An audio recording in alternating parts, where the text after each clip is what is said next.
The message arrived at 3 in the morning, Earth time. Ambassador Elena Vasquez was already awake. She had not slept well in months, not since the scientists at Geneva had shown her what they had found.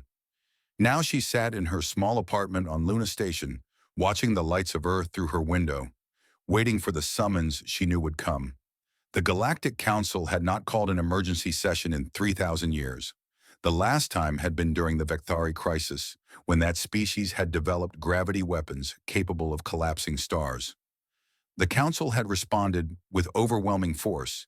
The Vectari homeworld still existed, but their civilization had been reduced to scattered refugees living on the charity of others. Elena read the message twice. The Council demanded her presence on Nexus Prime within 48 hours. They wanted an explanation for humanity's recent technological developments. They wanted a demonstration. Most importantly, they wanted the complete surrender of all research materials to the collective knowledge vault. She closed her eyes and allowed herself one moment of fear. Then she began packing. The journey to Nexus Prime took 30 hours through the standard transit network. Elena spent most of that time reviewing her notes and practicing her responses to questions she hoped the Council would not ask. She knew they would ask them anyway. The Council's intelligence networks were extensive, and humanity's breakthrough had not been subtle. Dimensional folding technology. That was what the public knew about. A new method of faster-than-light travel that did not rely on the established transit gates. Independence from the Council's transportation monopoly. A challenge to the established order. But the Council knew more than the public. They always did. Nexus Prime appeared through the viewport as a sphere of gleaming metal and crystal, an artificial world constructed by the precursors millions of years ago. No one knew exactly how old it was. The precursors had vanished long before any current species achieved spaceflight, leaving behind only their incredible structures and a single warning etched into the walls of their ruins. Elena had seen images of that warning. Every species had. The translation was imperfect, but the meaning was clear. Some boundaries must never be crossed. Some knowledge must remain forbidden. The Grand Amphitheater sat at the heart of Nexus Prime, a vast space designed to hold representatives from 1,000 worlds. Today it held only 12 delegations, the founding species of the Council, each one ancient beyond human comprehension. They had watched the rise and fall of countless civilizations. They had guided the galaxy through wars and plagues and cosmic disasters. They believed themselves wise enough to judge any species that threatened the peace they had built. Elena walked into the amphitheater alone. Her footsteps echoed in the silence as she approached the central platform where speakers addressed the Council. Around her, arranged in a great circle, sat the representatives of the 12 species. The Thessians occupied the highest seats, their tall forms wrapped in robes of office.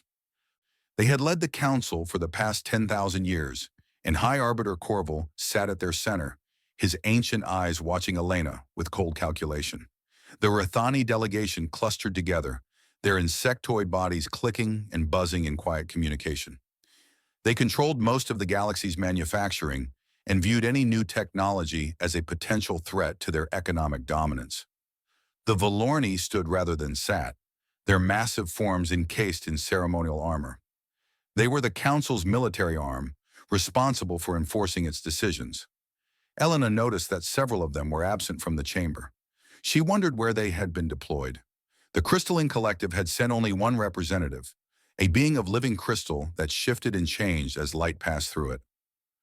They were the oldest species present, created by the precursors themselves as caretakers of the structures they left behind. They rarely spoke, but when they did, the Council listened. 8 other species filled the remaining seats. Each had earned their place through millennia of service to the galactic order. Each had proven themselves trustworthy guardians of peace and stability. And each was now looking at Elena with expressions ranging from curiosity to open hostility. High Arbiter Corval rose to speak. His voice filled the amphitheater, amplified by technology so old that no one remembered how it worked. Ambassador Elena Vasquez of the human species, you have been summoned before this council to answer for actions that threaten the stability of the galactic order. Your species has developed technology that was not approved by the council. Your scientists have conducted experiments that violate the fundamental principles upon which this body was founded. You will explain yourself. Elena had prepared for this moment. She had practiced her response 100 times. But standing in that ancient chamber, facing 12 civilizations that had existed before her species had learned to use fire, she found her prepared words inadequate. High Arbiter, she said, her voice steady despite the fear that coiled in her chest. I am here to answer your questions, but I must first ask one of my own. What exactly do you believe humanity has done? A murmur passed through the delegations. It was not customary for a summoned species to ask questions. But Elena needed to know how much the council knew before she decided how much to tell them. Corval's expression did not change. We have evidence that your species has accessed the substrate layer. We have detected disturbances in the fundamental fabric of reality that trace directly to your experiments. You have touched something that was forbidden long before your species existed. Elena nodded slowly. They knew. Of course they knew. The council had monitored the substrate for millions of years, waiting for exactly this kind of violation. You are correct, she said. We accessed the substrate. We saw what lies beneath reality, and what we found there has kept me awake every night since. The Rathani delegation erupted in angry clicking. The Valorni shifted in their armor, hands moving toward weapons. Even the crystalline representatives seemed to pulse with agitation. You admit this freely? Corval asked. You admit that you have violated the most sacred prohibition in galactic law? I admit it because denying it would be pointless, Elena replied. And because what we discovered is more important than any punishment you might inflict on us. The substrate is not empty, High Arbiter. It never was. And something is very, very wrong. Silence fell over the chamber. Elena could see the council members exchanging glances, communicating through methods she could not perceive.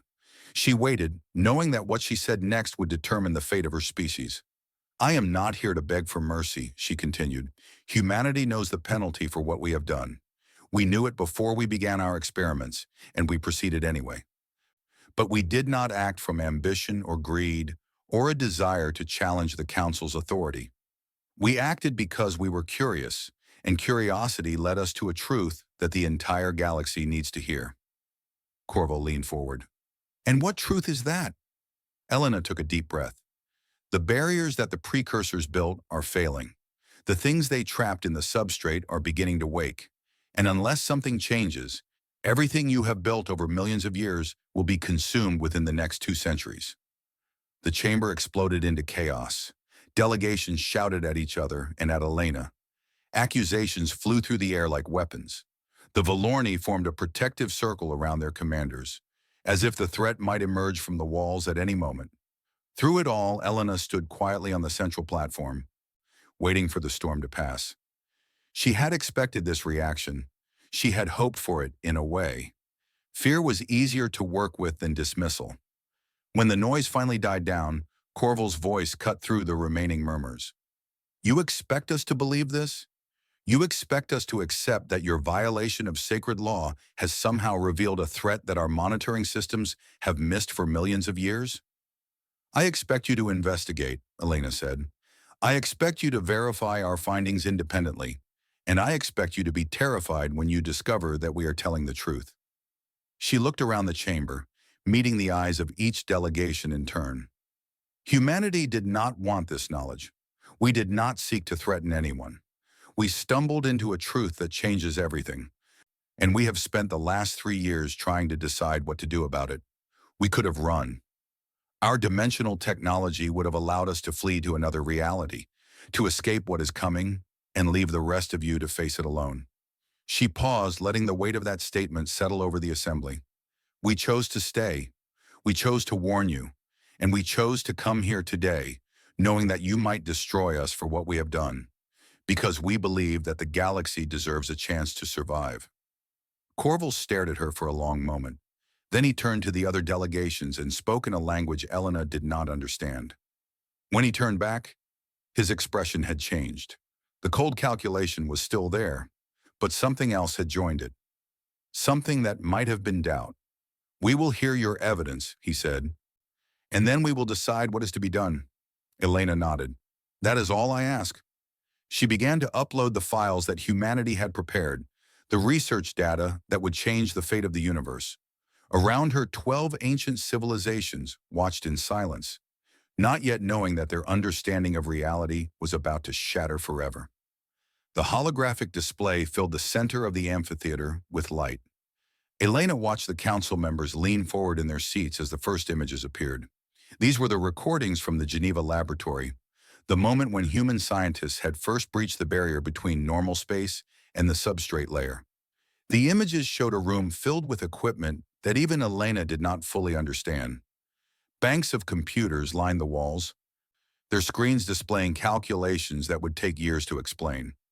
In the center of the room sat the dimensional fold generator, a machine that looked almost ordinary despite its extraordinary purpose. This was recorded 18 months ago, Elena said. Our scientists had been working on faster-than-light alternatives for 3 years. They believed they were close to a breakthrough in transportation technology. They did not expect what happened next. The hologram shifted to show the generator activating. A point of light appeared above it, growing slowly into a sphere of swirling colors. The scientists in the recording cheered. They had done it.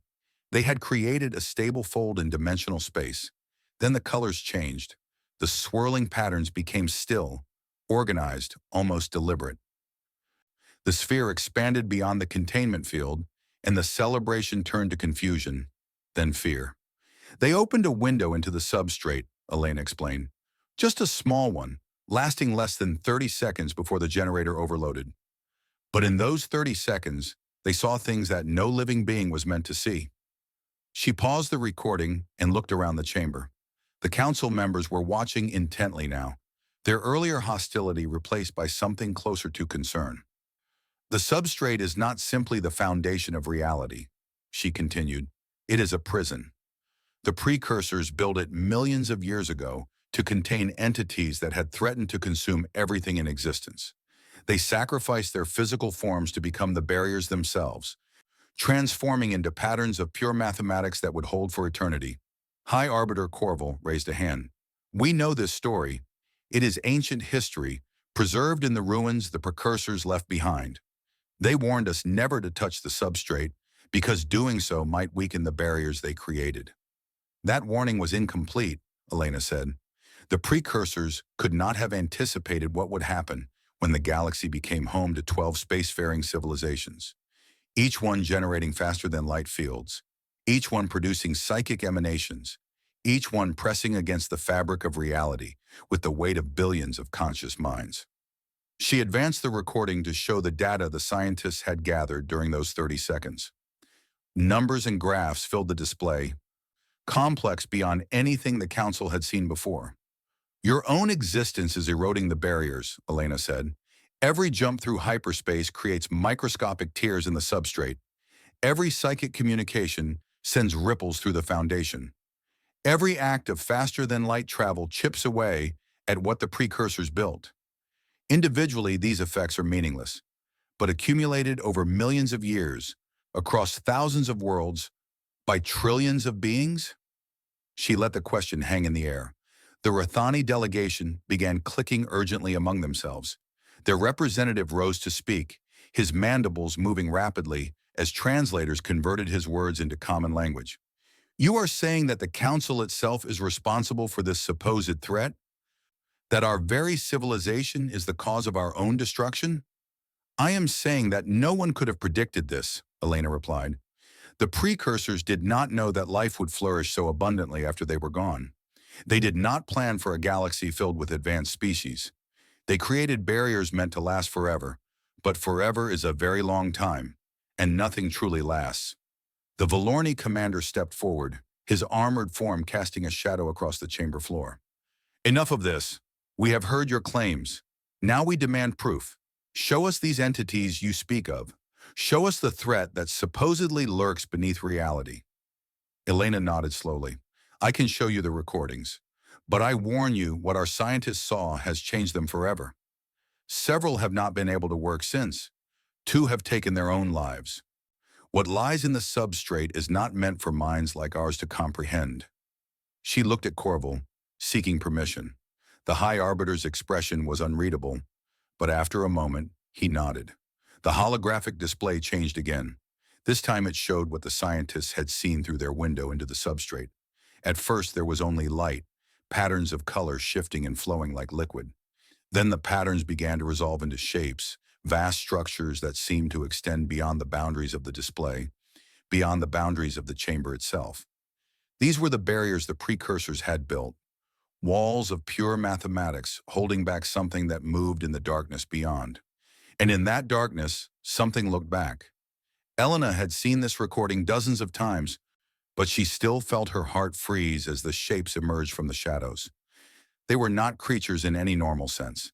They had no fixed form, no consistent size, no features that a human mind could properly process. They were hunger given shape, emptiness that wanted to be filled, ancient beyond measure and utterly patient. The recording showed them pressing against the barriers, testing for weaknesses, probing the cracks that had formed over millions of years. They did not rage against their prison. They did not need to. They knew that time was on their side. Several council members looked away from the display. The crystalline representative pulsed with agitation, colors racing through its structure faster than Elena had ever seen. Even Corval seemed shaken, his ancient face showing an emotion that might have been fear. Elena ended the recording. These entities existed before our universe was formed. The precursors discovered them when they reached the peak of their civilization, and they realized that all of existence was built on a foundation that these things had once owned. The precursors sacrificed everything to trap them, and now, without knowing it, we have been slowly setting them free. The chamber was silent for a long moment. Then the Thessian representative beside Corval spoke, her voice tight with controlled anger. If this is true, why did you not tell us immediately? Why did you hide this information for 3 years while the threat continued to grow? Elena met her gaze steadily. Because we did not know what to do. Because we were afraid of exactly this reaction, that you would blame us for the problem instead of working with us to solve it. And because we needed time to study the data and develop possible solutions. Solutions? Corval leaned forward. You claim to have solutions to a threat that supposedly doomed the precursors themselves? We claim to have ideas, Elena corrected. The precursors faced this threat alone. They had no allies, no other civilizations to share the burden. They did what they could with the resources they had. But we are not alone. This chamber holds representatives of 12 species, each with unique technologies and capabilities. If we work together, truly together, we might be able to reinforce what the precursors built. The Valorni commander laughed, a harsh sound that echoed off the ancient walls. Work together? The council has never worked together on anything. We cooperate only when it benefits us individually. We share nothing that might give another species an advantage. What you propose is impossible. Then you will die, Elena said simply. We all will. The barriers will fail within 200 years at current rates. Perhaps sooner if civilization continues to expand. Every new colony, every new species that achieves spaceflight, every advance in technology adds to the pressure. You can continue as you are and accept extinction, or you can try something new. She looked around the chamber, meeting each delegation's gaze in turn. Humanity is the youngest species here. We have no great achievements to point to, no ancient wisdom to offer. But we have one thing that you seem to have lost.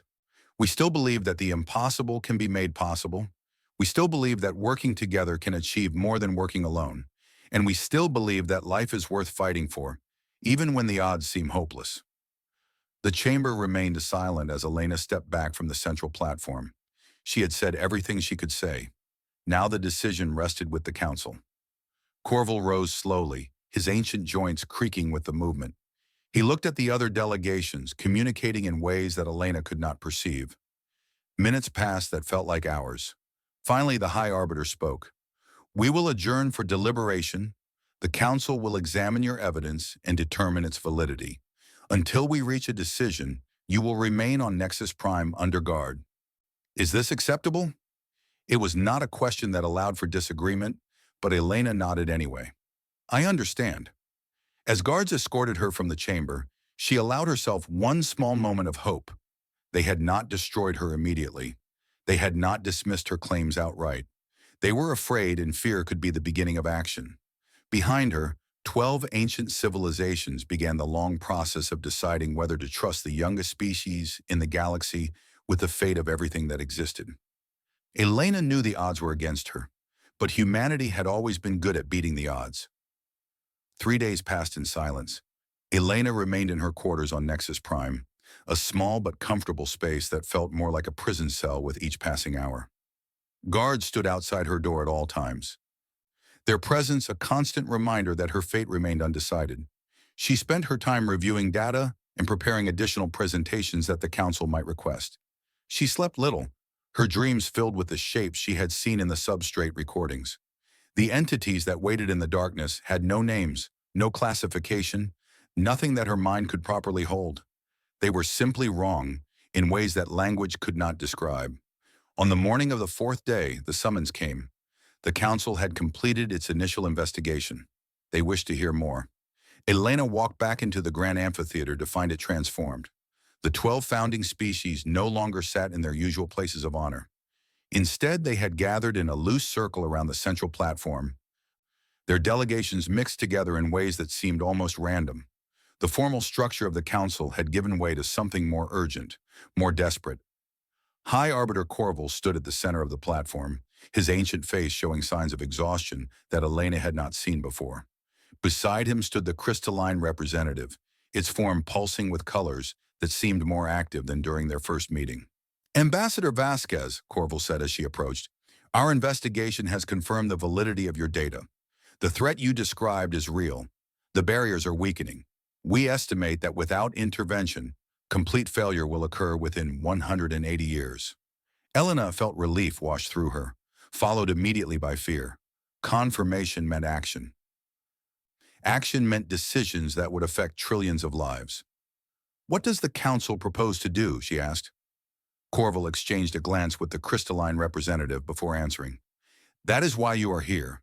We have debated for 3 days and we have reached no consensus. Some delegations wish to reduce galactic civilization to pre-spaceflight levels, eliminating the pressure on the barriers.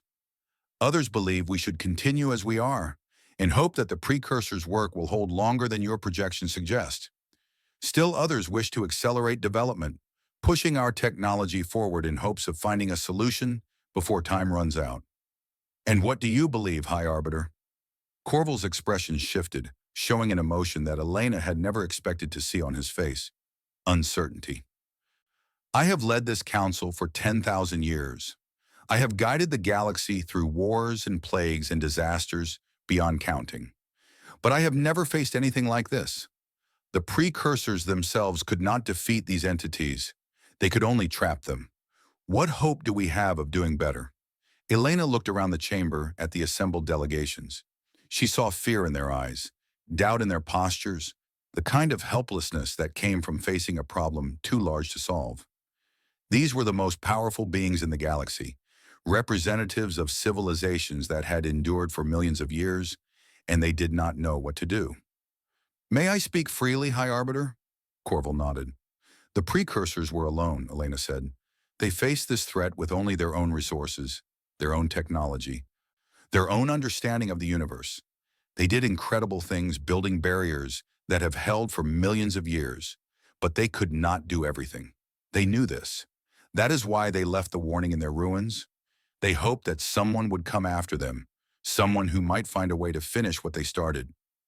She stepped up onto the central platform, her small human form dwarfed by the ancient Thessian beside her. "Humanity has studied your technology for 50 years. We have learned from the Rathani how to build machines that can reshape matter at the atomic level. We have learned from the Valorni how to generate energy fields that can withstand the forces of a collapsing star. We have learned from the Crystalline Collective how to interface with the structures the precursors left behind.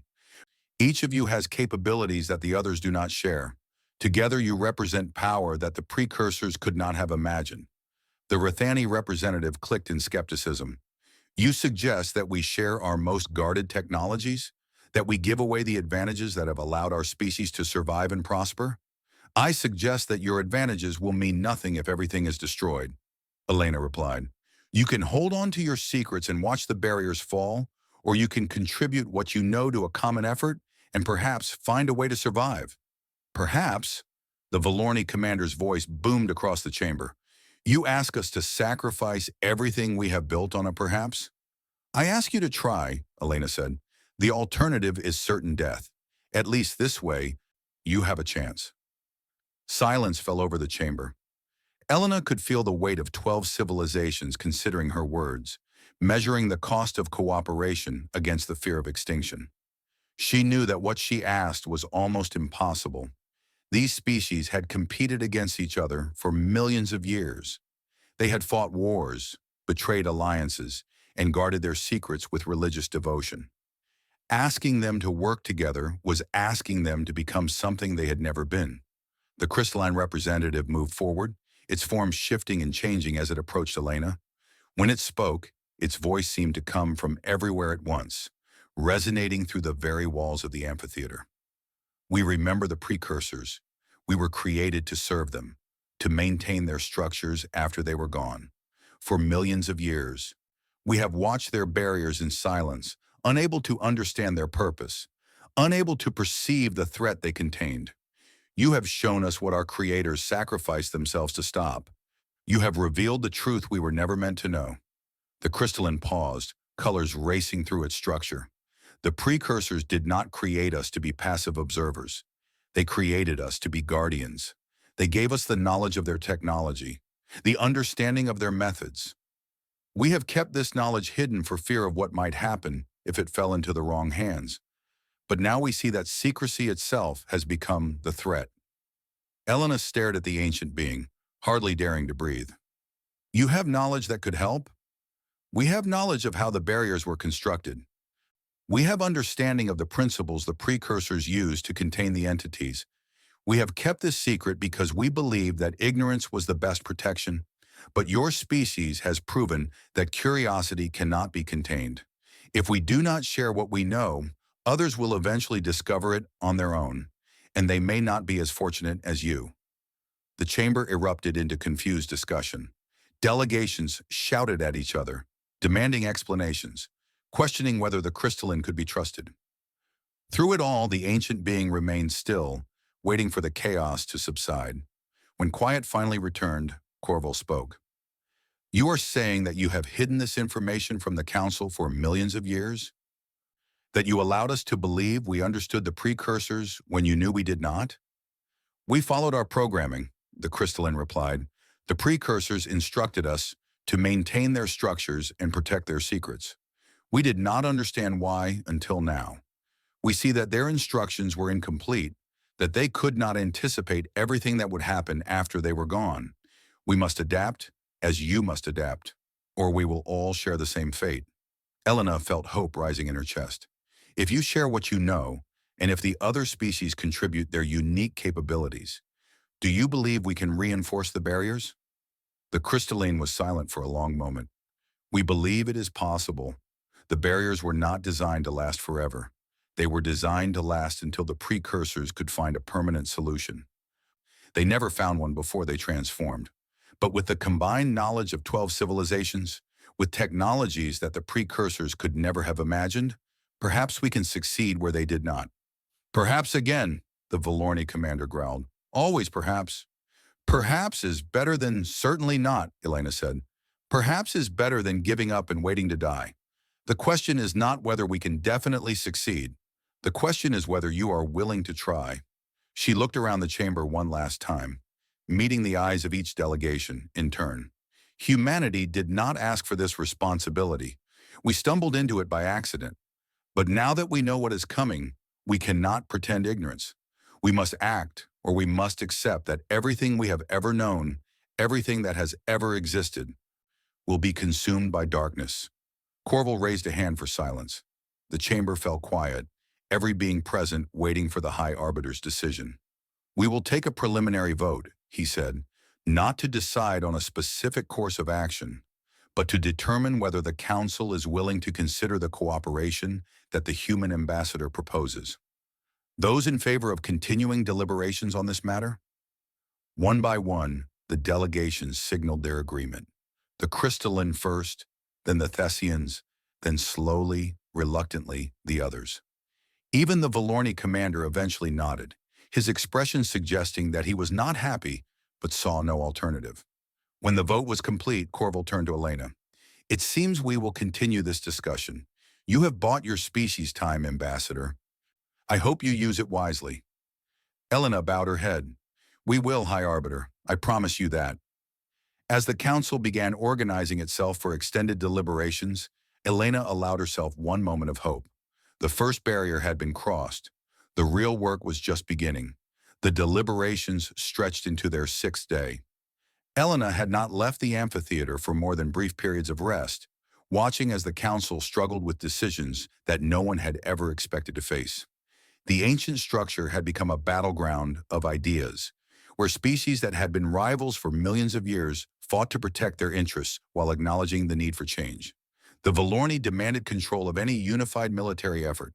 Their commander, a massive being named Theron, argued that the Council's military arm was the only force capable of coordinating a galaxy-wide operation. Without Valorni leadership, he insisted, the project would dissolve into chaos. The Rithani refused to accept Valorni authority. Their delegation proposed a manufacturing consortium that would oversee the production of whatever technology the project required. They would share their construction methods, but only if they maintained control of production facilities. The Thessians wanted oversight of all decision-making. Corval argued that the Council's existing structure should remain in place, with the founding species maintaining their traditional roles. Humanity's contribution should be limited to technical consultation, nothing more. Each delegation had its own demands, its own conditions, its own red lines that could not be crossed. Elena listened to them all, taking careful notes, searching for common ground that might not exist. On the seventh morning, she requested permission to address the council again. Corval granted it with obvious reluctance. Speak, Ambassador, but be aware that we have heard many proposals already. If you have nothing new to offer, you will only waste our time. Elena walked to the central platform, feeling the weight of 12 civilizations watching her every move. She had spent the night preparing what she would say, knowing that these words might be her last chance to shape the outcome. I have listened to your deliberations for 6 days, she began. I have heard your concerns, your demands, your fears. And I have come to understand something that perhaps none of you have realized. She paused, gathering her courage.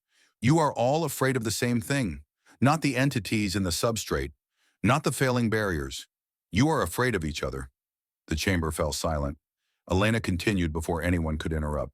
The Valorni fear that without military control, the other species will use this crisis to weaken their position. The Rithani fear that sharing their technology will cost them the economic advantages they have spent millions of years building. The Thessians fear that losing political authority will end their dominance of galactic affairs. Each of you sees cooperation as a threat to your own survival. She looked at Corval. High Arbiter, may I ask you a question? The ancient Thessian nodded slowly. In 10,000 years of leadership, what is the greatest achievement of the Council? Corval considered the question carefully. We have maintained peace among the founding species. We have guided the development of younger civilizations. We have prevented wars that might have destroyed entire worlds. And how did you accomplish these things? Through careful diplomacy, through the balance of power, through ensuring that no single species became strong enough to threaten the others. Elena nodded. You built a system based on competition, on mutual distrust, on the assumption that every species will pursue its own interests above all else. This system has worked for millions of years because the threats you faced could be managed through traditional means. War could be prevented through deterrence. Economic conflicts could be resolved through negotiation. Political disputes could be settled through compromise. She turned to face the full assembly. But the threat we face now cannot be managed. It cannot be deterred or negotiated with or compromised. The entities in the substrate do not care about our politics. They do not distinguish between Valorni and Rithani, between Thessian and human. They will consume everything equally. We understand this. The Rithani representative clicked impatiently. That is why we are attempting to cooperate. No, Elena said. You are attempting to compete in a new arena. You are trying to gain advantage from a crisis rather than solving it together. You demand concessions from each other as the price of cooperation. You treat every negotiation as a battle to be won? She shook her head. This approach will not work. The entities in the substrate are patient. They have waited millions of years. They can wait another 2 centuries while we argue among ourselves. They can watch us fail to agree on anything meaningful. They can listen to us debate the fine points of authority and control while the barriers continue to crumble. The chamber had become very quiet. Elena could feel the attention of every being present focused on her words. Humanity has a concept that your species seem to have forgotten. We call it trust, not the calculated trust of diplomatic agreements, where every party knows the others will betray them if circumstances change. Real trust, the kind that allows you to place your survival in another's hands without demanding guarantees. The Volorni commander laughed harshly. Trust? In politics? You are naive, human. Trust is a weakness that your enemies will exploit. Perhaps, Elena agreed, but suspicion is a weakness that will destroy you from within. You cannot build something new while constantly looking over your shoulder. You cannot create solutions to impossible problems while half your attention is devoted to protecting yourself from your allies. She turned to the crystalline representative. Your creators understood this. The precursors did not build the barriers alone. They convinced every member of their civilization to contribute, to sacrifice, to give up their individual advantages for the common good. They did this not because they were naive, but because they understood that some threats are too large for any single group to face alone. The crystalline pulsed with acknowledgement. The human speaks truth. The precursors were not a unified species. They had factions and rivalries, just as you do. But when they discovered the entities, they put their differences aside. They trusted each other with their greatest secrets, their most powerful technologies, their very lives.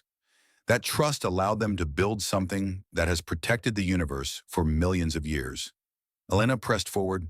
I am not asking you to abandon your interests or forget your histories. I am asking you to recognize that this moment is different from any that has come before. The rules that have governed your interactions for millions of years no longer apply. You need new rules. You need to become something you have never been. High Arbiter Corval rose from his seat, his ancient form straightening with effort. And what exactly do you propose we become? Elena met his gaze without flinching. Partners. True partners, not allies of convenience. You must share your technologies without demanding concessions. You must contribute your best minds without calculating what you will receive in return. You must trust each other to work toward a common goal, even when that trust feels impossible. And if some species take advantage of this trust, Corval asked, if they use the knowledge they gain to strengthen themselves at the expense of others, then you will deal with that problem after the barriers are reinforced and the entities are contained, Elena replied. You can return to your competitions and your politics after you survive. But if you cannot set those things aside now, there will be no after to worry about. The chamber fell into a long silence. Elena watched as the delegations communicated among themselves, their various methods of discussion creating a strange symphony of sounds and movements. She had said everything she could say. The decision was no longer in her hands. Finally, the crystalline representative moved to the center of the platform. Its form had changed during the conversation, becoming taller and more complex, as if responding to the importance of the moment. We will contribute first, it said. We will share all knowledge of the precursor's technology, all understanding of the barrier's construction, all secrets we have guarded for millions of years. We do this without conditions, without demands, without expectation of return. We do this because it is necessary and because the human has reminded us of what our creators understood. Some things are more important than advantage. The chamber erupted into surprised discussion. The crystalline had never volunteered information before. They had always been silent observers, contributing nothing beyond their presence. This declaration changed everything. Elena watched as, slowly, other delegations began to respond. The Rithani offered their manufacturing expertise. The Thessians pledged their political networks for coordination. Even the Volorni, after a long internal debate, agreed to place their military resources under joint command. It was not complete agreement. There were still conditions attached, still concerns raised, still suspicions that would take years to overcome. But it was a beginning. For the first time in millions of years, The council was moving toward genuine cooperation. Corval approached Elena as the delegations continued their discussions. You have accomplished something remarkable, Ambassador. I did not believe such unity was possible. Elena shook her head. I did not accomplish anything. I only reminded you of what you already knew. The choice was yours to make. The High Arbiter studied her with ancient eyes. Perhaps, but sometimes the reminder is the hardest part. He paused. The Council will vote tomorrow on the formal establishment of the Substrate Reinforcement Initiative. I believe the outcome is no longer in doubt. Elena allowed herself a small smile. Then perhaps there is hope after all. Perhaps, Corval agreed. We shall see. The morning of the final vote arrived with a strange sense of calm. Elena stood at the edge of the grand amphitheater, watching as the delegations took their places for what would be the most important decision in galactic history. The chaos of the previous days had given way to quiet determination. Whatever happened next, everyone present understood that the universe would never be the same. High Arbiter Corval called the assembly to order with a gesture that had been used for 10,000 years. The ancient ritual felt different now, heavier with meaning. This was not a routine vote on trade agreements or territorial disputes. This was the moment when 12 civilizations would decide whether they could truly work together. Before we proceed, Corval announced, there is one matter that must be addressed. Elena felt her heart skip. She had thought everything was settled. What new complication had emerged? Corval continued. The Substrate Reinforcement Initiative will require leadership. Someone must coordinate the efforts of 12 species, manage the sharing of technologies, and make decisions when disagreements arise. This role is too important to be filled by committee. We need a single voice, a single vision, someone who can be trusted by all parties to act in the common interest. The chamber fell silent. Elena could see the tension in every delegation. This was the question they had been avoiding for days. Who would lead? Which species would gain the power that came with such responsibility? Several nominations have been proposed, Corval said. The Valorni have put forward Commander Theron. The Rathani have nominated their chief engineer. The Thessians have suggested that I continue in a leadership role, adapted to the new circumstances. He paused and something in his expression changed. However, there is one additional nomination that deserves consideration. The Crystalline Collective has proposed Ambassador Elena Vasquez of the human species. Elena felt the blood drain from her face. She had not expected this. She had not wanted this. Humanity was the youngest species in the Council. They had no experience with galactic leadership, no history of managing complex political relationships. The idea that she might lead an initiative involving 12 ancient civilizations was absurd. This is ridiculous, the Valorni commander protested. Humans have been part of the Council for 50 years. They are children compared to us. They cannot be trusted with such responsibility. Perhaps that is precisely why they should be trusted, the crystalline representative replied. They have no old rivalries to satisfy, no ancient grudges to avenge. They do not seek advantage for their species at the expense of others. They came to us with a warning that could have been their death sentence, and they asked for nothing in return except the chance to help. Corval raised a hand for silence. The nomination is valid. Ambassador Vasquez, do you wish to speak before the vote is taken? Elena walked slowly to the central platform, her mind racing through possibilities. She had spent the last week trying to convince these species to work together. Now they were asking her to lead that effort. The weight of the responsibility threatened to crush her. She looked around the chamber at the faces watching her. The Valorni commander, still hostile but no longer dismissive. The Rathani delegates, clicking quietly among themselves. The Thessians, ancient and proud, uncertain how to respond to this unexpected development. And the crystalline, pulsing with colors that seemed almost encouraging. I did not come here seeking power, she said finally. I came because my species discovered something terrible, and we believed the galaxy deserved to know. I have spent the last week trying to convince you that cooperation is possible, that trust is not weakness, that working together can achieve more than working alone. I still believe these things? She paused, searching for the right words. But if you choose me to lead this initiative, I need you to understand something. I am not a great strategist or a brilliant scientist. I am not a warrior or a diplomat trained in centuries of political maneuvering. I am simply someone who believes that the universe is worth saving and that every being in it has value. She looked at Corval. If I am chosen, I will make mistakes. I will need help from all of you, constantly. I will ask questions that may seem foolish and propose solutions that may seem naive. But I will never put my species' interests above the common good. I will never use this position to gain advantage for humanity at the expense of others. I will never forget that we are all facing this threat together. The chamber remained silent as Elena finished speaking. She had said what she believed. Whether it was enough, she could not say. Corval nodded slowly. The nominations are complete. We will now vote. The voting process was unlike anything Elena had witnessed before. Each delegation signaled its choice through methods unique to their species. The Valorni struck their armor in specific patterns. The Rathani produced sounds at frequencies humans could barely perceive. The Thessians made subtle gestures with their hands and heads. The crystalline simply changed color. Elena watched without understanding, unable to read the results.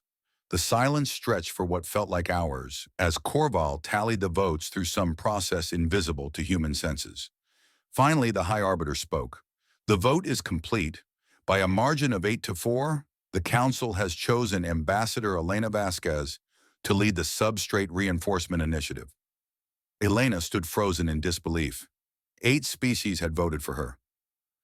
8 ancient civilizations had placed their trust in a human, a member of the youngest species in the Council, someone who had been an observer just days ago. Ambassador, Corval continued, do you accept this responsibility? She swallowed hard. I do. Then by the authority of the Galactic Council, I name you Director of the Substrate Reinforcement Initiative. May your wisdom guide us, your courage inspire us, and your humanity remind us of what we are fighting for. The chamber erupted into activity as delegations moved to offer congratulations or express their concerns. Elena found herself surrounded by beings she had only read about in reports, creatures of every shape and size, each one representing billions of lives that now depended on her leadership. The Valorni commander approached, his expression unreadable. I voted against you, he said bluntly. I believe this decision is a mistake, but the vote has been taken, and I will follow it. You have my support, Director, until you prove unworthy of it. Elena nodded. I will try not to disappoint you, Commander. See that you do not. As the Valorni moved away, the crystalline representative drifted closer. Its form had stabilized into something almost humanoid, a gesture of respect that Elena recognized from her studies. You must understand something, Director, it said. The precursors did not choose to sacrifice themselves. They had no alternative. The barriers they built required their physical forms as foundations. They became the prison walls because nothing else was strong enough. Elena felt a chill run down her spine. Are you saying that this initiative may require similar sacrifice? I am saying that we do not yet know what will be required. The precursors hoped that those who came after would find a better solution. Perhaps you will succeed where they could not, but you must be prepared for the possibility that success will come at a cost no one is willing to imagine. The crystalline moved away before Elena could respond. She stood alone for a moment in the center of the amphitheater, feeling the weight of an entire universe pressing down on her shoulders. Corval approached one final time. The real work begins now, Director. The initiative will need facilities, personnel, resources beyond anything the Council has ever mobilized. You have 180 years to prevent the end of everything. I suggest you begin immediately. Elena looked around the chamber at the delegations preparing to return to their homeworlds, already discussing how to implement the agreements they had made. She thought about the entities waiting in the darkness of the substrate, patient and hungry. She thought about the precursors who had given everything to buy time for civilizations that did not yet exist. I understand, High Arbiter, she said. We will not waste the time we have been given. She walked out of the grand amphitheater into the artificial sunlight of Nexus Prime. Behind her, the Council was already transforming into something new, something that had never existed before. Ahead of her lay challenges that would take generations to overcome. One meeting had changed everything. One decision had set the galaxy on a new path. And one human, standing at the crossroads of history, had been chosen to lead the way. Elena did not know if she was worthy of the responsibility. She did not know if the initiative would succeed. She did not know what sacrifices would be required before the work was done. But she knew one thing with absolute certainty. Humanity had been underestimated by the universe, dismissed as young and foolish and unimportant. Now they would have the chance to prove themselves. Now they would help save everything that had ever existed. And that, she thought as she began planning the greatest undertaking in galactic history, was worth any sacrifice. The fate of the universe had been decided in a single meeting. What remained was the work of making that decision mean something. Elena Vasquez, director of the Substrate Reinforcement Initiative, took her first step into a future that no one could have predicted. The universe would never be the same, and for the first time in millions of years, that was a good thing.